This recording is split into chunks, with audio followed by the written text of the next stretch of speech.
अगर शायद सबसे इम्पोर्टेंट कोई मतलब क्या सर आपका सेल ऑर्गेनल है सेल के लिए, तो मतलब क्या सर आपका माइटोकॉन्ड्रिया है, जिसको मतलब क्या होता है power house of the cell मतलब क्या होता है कहा जाता है।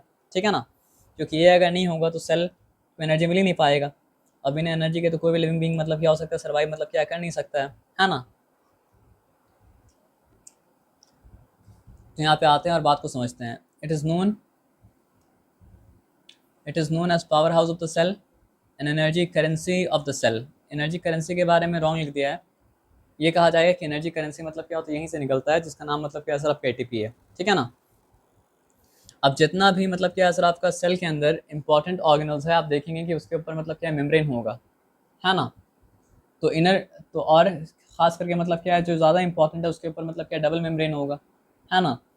तो माइटोकॉन्ड्रिया तो मतलब क्या बहुत इंपॉर्टेंट है, तो माइटोकॉन्ड्रिया के ऊपर मतलब क्या होता है डबल मेम्ब्रेन होता है। ये सिंपल सा बात आया समझ में। तो inner membrane of mitochondria is folded inwardly to form cristae. Elementary particles remain attach to cristae.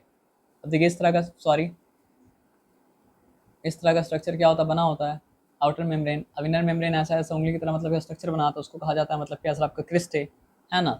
अब क्रिस्टे में क्या होता है सर आपका एलिमेंट्री पार्टिकल्स मतलब क्या होता है आपका अटैच्ड होता है। ये सिंपल सा बताया समझ में। तो inner membrane of mitochondria is folded inwardly, अंदर की तरफ मुड़ा हुआ होता है, टू फॉर्म मतलब क्या है cristae. Elementary particles remain attach to cristae. अब यहाँ पे क्या है सर आपका, ये क्या लिखे हैं, तो head of the elementary particles contain ATP particles which provide मतलब क्या सर आपका एनर्जी। ये सिंपल सा बात समझ में आया, इसमें कोई डिफिकल्टी वाली बात नहीं है। अब ये बात क्या बताया था आपको कि why is mitochondria called power house of the cell. तो mitochondria is called the power house of the cell because the energy required for the various chemical activities needed for life is released by mitochondria.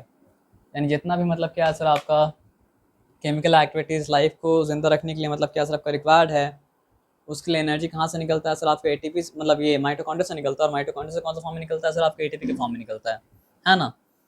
ATP is known as energy currency of the cell. तो हो सकता है mitochondria कहा जाता है मतलब क्या sir आपका पावर ऑफ द सेल, और वही प्रोड्यूस करता है मतलब क्या सर आपका एनर्जी करेंसी ऑफ करेंसी, जिसका नाम मतलब क्या सर आपका एटीपी। आया बात समझ में ना। करेंसी क्या होता है सर आपका,